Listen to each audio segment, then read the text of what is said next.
It's day 3 of the Cape Racing Festival coming your way from Hollywood Bets Kenilworth on Sunday, the 10th of December. 1 week past the World Sports Betting Cape Fillies Guineas and 1 week before, in fact 6 days before, the Hollywood Bets Cape Guineas. And the panel that we got here represents one man who's won many Cape Guineas, and we'll get to that in due course. In fact, let's get to that now. It's Vaughan Marshall. After 2 days of the Cape Summer Festival, how impressed have you been? And obviously with an eye on next Saturday, with 11 runners here on the Sunday, how impressed have you been with the first 2 meetings at HQ? Alistair couldn't have gone any better, I don't think, and it's a magnificent setting and it's a magnificent effort by all at Cape Racing. And it's just wonderful to be here. Is there a serious craving getting into next Saturday with questioning, just to throw forward before we get into this meeting? Yeah. How is he doing? He's got to be one of the leading lads. Yeah, the nerves are tingling, and yeah, I think he was left with a bit of meat on the bone last time out, and he's come out of it very well, and he had a good piece of work yesterday morning, and very, very happy with him. And then with Mr. Vaughan Marshall is Mr. Brandon Bailey, who's obviously joined the Cape Racing team and been a raging success on your part. Brandon, how happy have you been? Yeah, very happy, Alistair. Big opportunity, taking it with both hands, and excited to see what the rest of the Cape Summer season holds. Yeah, at Hollywood Bets Kenilworth. Going on what Mr. Marshall said, I mean, hats off to everybody that's played part, and obviously getting this course to look as wonderful as it does. You've gone through the card, couple of exciting horses running. What do you think of it? I think it's a tough card, Alistair. I think that speaks in itself, the last few meetings. I think it's going to be a difficult card, but nonetheless, that's what we want as punters. We don't want to catch pick sixes that pay R1,000. We want them to pay 200,000-300,000 and be the only ticket running. So there's value to be had, Alistair. Great story with Robert Bloomberg and Neil Andrews, 1 ticket, 1 winner, but we'll tell you that story one day when we interview one of them on taking the reins. Let's get straight into it. Race number 1, which runs at 25-1. It's the Hollywood Bets Kenilworth welcomes you Maiden Plate for fillies and mares over 1,000 metres. A big field, as Brandon said, there are big fields across the card. No runner for Vaughan Marshall in the first race, so straight to Brandon. But a Joburg form that we're familiar with from the Aussies. What do you make of the first? Well, Alistair, she does look to be a very smart filly. The only thing that does worry me is where they are in terms of preparation, and we'll have to go and read the comment in the front of the computer form. And Adam was kind enough to say that perhaps she will need it, but she's got the ability to go close. She's been rested 225 days. She ran second to Lucky Lad on debut. That was against winners. We must take note that there was a horse called Gimme Another Chance that was in behind her on that occasion. She's very speedy, Alistair. Something clearly amiss last time out. There's been 3 winners from the form line. It just depends where they are in preparation. But if she's ready to rock and roll and she shows that speed that we saw first time out, I think she's going to take a bit of beating.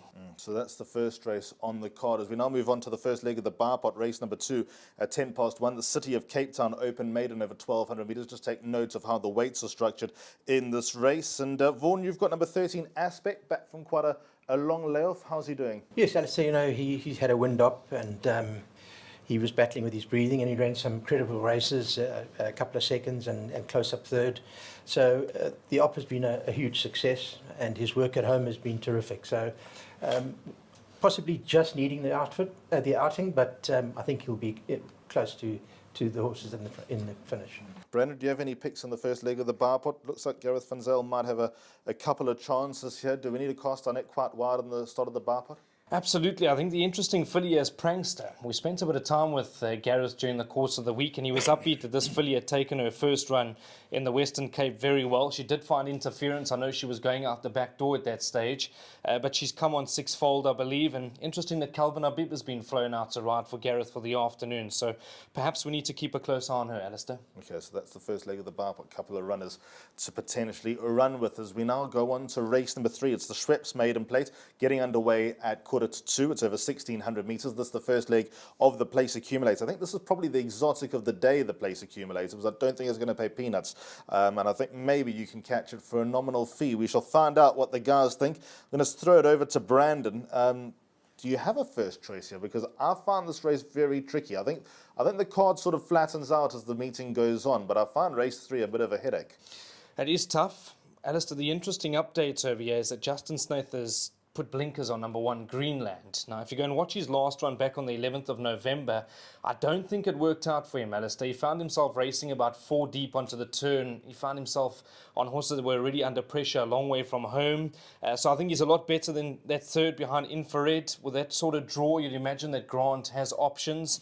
I don't think he'll be too far off the speed, and hoping that those blinkers make some sort of effect, he could be the horse they all need to beat. We also got the relation to Miss Cool, the winner of the South African Nursery as a 2-year-old, and then won the 3 troikas in the form of number 4 French Trip, who's probably got scope to improve under Richard Fourie. Vaughan, from your side, this horse number 14, Mr. Ling. I actually want to talk more about your relationship with Ashton Aries, although you've been known over the years with your loyalty to jockeys. I mean, that's one of the big trademarks of VHM. But Ashton Aries kind of stumbled upon a couple of chance rides during the KZN season, took them with both hands, and that momentum has actually transferred. I'm just looking at his record for you. It's a frighteningly good one. It is, Alistair, but you know, I think he's a very talented rider, and horses run for him. We've just got to get it through to him that a little bit of hard work is required. He's just lacking on that side of it, but we are winning, and I'm very pleased with his efforts that he's putting in. How do you expect number 14, Mr. Lincoln, to go from a deep draw? Any improvement in the pipeline? He had a few races in KZN where he ran places. He has shown us absolutely nothing here. I've in fact been very disappointed with him, but we have to be careful. They had to spend time in quarantine on their way through here, and they didn't take it well. So it might take a couple more runs for him to get back to his best. But I think the deep draws are dead against him. So let's just rather watch him. Okay, and then we also got this Quite a King, number 13 on the card. It's obviously related to Quintus Lat, who won the World Sports Betting Southern Cross just a few days earlier for the same yard. Right, race number 4 is the first leg of the Pick 6, which runs at 2. It's the Hkin Class 3 over 1,600 metres. Now, this is actually a very nice little race. It might be a Class 3, but there's some horses in here that have achieved quite a high level, including Gainsford, trained by Vaughan Marshall. Vaughan, what do you make of him? Because would it be fair to pigeonhole him as a horse that grows an extra leg in the soft that can be effective on faster going? Is he just better on the soft? Where does he fit in? Not really. So, if you go back to his form last season, it was around about this time of the year when he won 3 out of 4 starts or whatever it was. So I don't think it's solely the wet going. He doesn't like Durbanville, that's a fact, we know. But we gave him a couple of runs at Durbanville to help him in his fitness level. He's come through them well, and he's working well at home, and with the big rate and the way that Bernie rides him, I think he will have a money chance. And then number 4, Prometea, the stable companion. Do you have a decision on which one you prefer more, or keeping it open-ended? Well, I think on exposed form, it's got to be Prometea. His run the other day in Durbanville was very, very good. I think the horse that beat him, Pomodore's Jet, is not a bad horse. So we've got to go loggerheads with him again. But he's come on from that run at Durbanville, and I expect him to run a very big race. Brandon, first leg of the Pick 6 is an important race. I like the comments from Vaughan. Both horses straight into the Pick 6 with who? Alistair, it's also a tough race. It's interesting that Mr. Marshall has given us a little bit of confidence with Prometea, because there's not much in it between him and Pomodore's Jet on that last run. But the interesting horse for me, Alistair, has got to be number 6, Night Ruler. Back to Hollywood Bets Kenilworth. He's a 3-time winner, and all 3 of his wins have come on this course. If you go and watch his last run, even though he's got a few lengths to find on Pomodore's Jet and Prometea, he was actually staying on beautifully. So I'm hoping that he's not too far off the gallop, and he could be the lurker at a decent price. Nothing wrong with putting a horse like that into your players. We now roll on to 3 o'clock. It's race number 5, the Cape Racing Sales Class 4 over 1,800 metres. And luckily, Vaughan Marshall's got 2 of the 9 runners in this race to potentially help us out. Number 1 on the card, Caramel Fudge, ridden by Ashton Aries. And then also number 6, Twice the Master, under Oswald Noach. Can both of them be effective in this type of race? Alistair, I think they both need a bit further. If it was 2,000, 2,2, I'd feel far more confident. Both horses are fit and well. Twice the Master has been pretty consistent in his races. Carol Fudge showed a glimpse of returning to his form last time out, where he ran 4th at Durbanville. So without saying that they decent, good things and that, I think they will be competitive, but possibly need a little further. Brandon, you were telling me when you were going through this card, there's a horse that you like in race number 5. I really think that Call 2 Night's going to take a bit of beating, Alistair. He had the race sewn up a long way from home. In fact, he is really easy on the eyes, the son of Verson Getrix. And potentially, I know he's just won a maiden, so you don't want to get overly excited, but I do see this horse off a higher rating in a couple more runs. So 87, I can work with that. The 9, Call to Unite. For me, Alistair, I'm going to make him the banker on the quad. Okay, so race number 5, number 9, Call to Unite. One of the more exciting runners on the card. I agree with Brandon. I think by the time we get to the splash at Cape Derby, it wouldn't be beyond seeing Call to Unite's name in that race. But we'll learn a lot more after the Hollywood Bets Cape Guineas and who might be lining up at the end of the Cape Summer Festival. On we go to race number 6, which runs at 20 to 4. This is the Comet Syndicate Cape Sea Stakes for fillies and mares over 1,800 metres. I'm going to keep this race short and sweet. Vaughan's got one runner in the form of Eye-Catching. Polytrack, different filly. Yeah, definitely. You know, she had her first run the other day at Durbanville after returning from Durban. She ran a fair race, beaten 4 lengths. I think she's got an outside place chance, but she's well in herself, so we're holding tight. Nice light weight in a race like this. I like number 8, Enchanting Choice, though. I think that there's a lot to like about this daughter of Rafif. Penultimate start, she had to avoid the heels of a stricken Sean Veal. In fact, I think Enchanting Choice was the one that suffered most of the interference. So last time, going over this trip for the first time, absolutely no doubt about her stamina capabilities, and she has every chance of backing it up. With respect for number 11, could it be as well? Now let's spend a bit of time on the Grade 2 Cape Merchants race. Runs at 4:15, 1,200 metres is the distance. And if you think of Cape Sprints, of all the horses that are potentially prepping for the Cape Flying Championships, the Diadem Stakes, which comes up later in the season, and various other steps, perhaps even going into KZN, maybe even a tilt of the computer form sprint, I don't know. But Vaughan, when I look at this race, it doesn't look like a Cape Merchants of old, in that it's packed with 20 sprinters like we had last year, of which there are multiple Grade 1 winners and horses that are teeing up other sprint races in the season.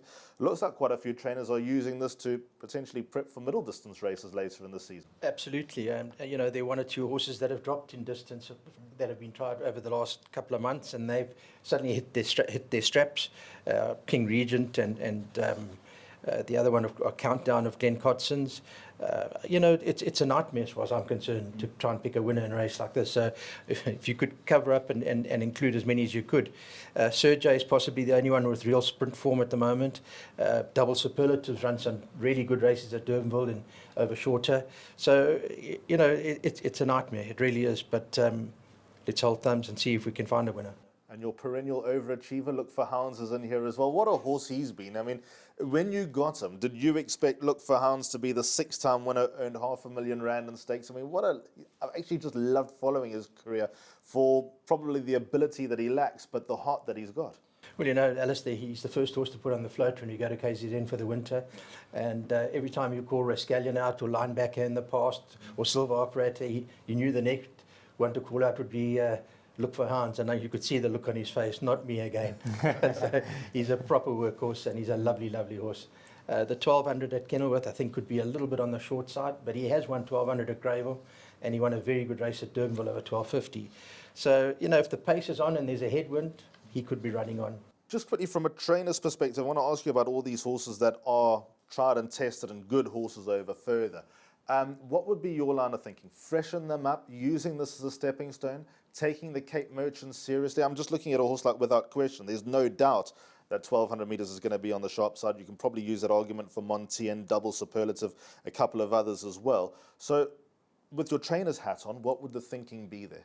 Well, you know, I couldn't really work it out on a couple of these horses because, you know, we've got the Peninsula Handicap coming up next week, and they would have been ideal races to run them in. But obviously they might be lacking in a bit of fitness, and instead of bringing them here pre-race and galloping them on the day, maybe this will just be a good hard gallop for them. But yeah, I think that's what makes it really difficult, because to me, a horse like Double Superlative, if he picks it up, and he could be a handful. Yeah, absolutely. Grade 1 winner, winning the Guineas here a couple of years ago. Brandon, how many horses do we need in our exotics? Who's your top choice? You've got to go wide, Alistair. We talk about interesting horses. Montien, the son of Louis the King, dropping back to this sort of a trip is very interesting for me. I mean, he's got the ability, but I'm not sure that he can sprint with some of these guys. Sergey, he's got to be the natural, obvious selection. I mean, there was a good run behind Thunderstruck at level weights. He's run to EC Vunga Vunga at level weight, so you'd imagine he's come on quite a bit for that last run. But Alistair, I don't like the look of it. You're probably got to go a good 3-4 horses. Quasi for sure has got to be thrown in. I thought he won a good sprint last time out.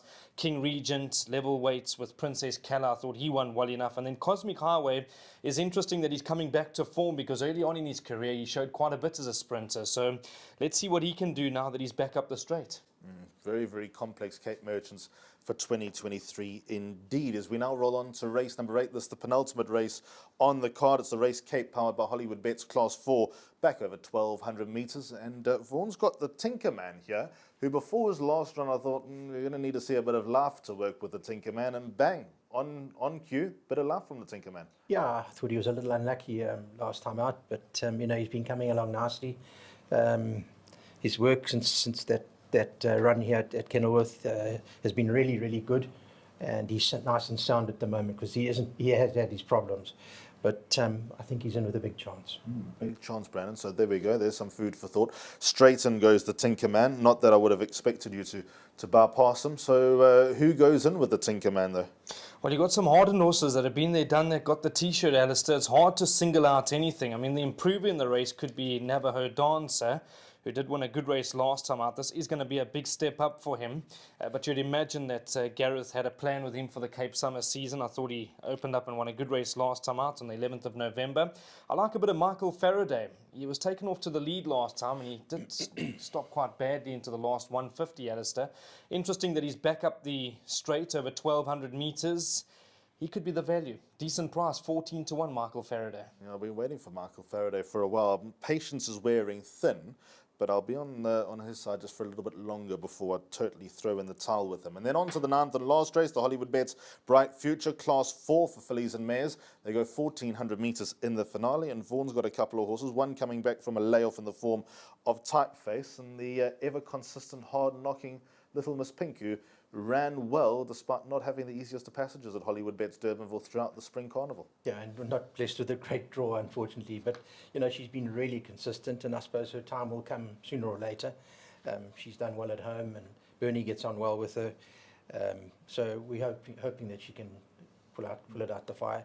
But Typeface is a decent filly, and unfortunately she had a colic op during the winter, so she's been out for quite some time, and she'll need this run rather badly.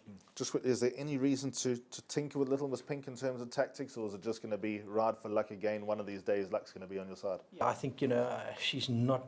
She's a little bit quirky, and so you just got to ride her, keep her riding her as we have been. Switch her off and try and find a way through. Brilliant. Thank you for those comments. Fantastic to have Vaughan here. Just before we wrap it up, Brandon, who's your idea of the winner in the 9th and last? Alistair, I thought it's a 3-horse race. Summer Lily, Little Miss Pink, and Trip to Maputo, who does look to be the interesting horse in the race, because she's got a good turn of foot. She won a very good race last time out when she went to go and fetch Cloud Chaser. I'd be interested to see what they're going to do. I'd imagine they'd probably drop her out from that sort of draw. But Little Miss Pink, as well as the Justin Snaith trained Summer Lily, they moved in together, and I'm convinced both of them didn't have the easiest of passages. So let's see who gets first run, but I think it's a 3-horse race in the last. That actually simplifies the final race. It looks a little bit intimidating on first call, but the Little Miss Pink dynamic and also the Siddeley form, well and truly something to take note of. So that's a wrap. Hopefully Brandon and Vaughan have steered you in the right direction. Short and sharp, in and out, capture your attention, and come to Hollywood Bets Kenilworth on Sunday. Brandon, thanks so much for your time. Enjoy what's to come leading up to the rest of the Grade 1s this season. Thank you very much, Alistair. And Vaughan, same to you. All the best. May there be many more Grade 1 winners coming your way. I know that you can't wait for next week, but thanks for your time. We really appreciate it. Thank you, Alistair. Been my pleasure. Absolutely. Yep. Great to chat to Vaughan Marshall and Pickers Brain, and likewise with Brandon Bailey. So there we go. We'll see you here on Sunday for day 3 of the Cape Summer Festival. The Cape Merchants, a great race, a great card. Lots of clues to be given as the rest of the season wears on. Some exciting youngsters that will be lining up that might well capture the imagination in the months to come.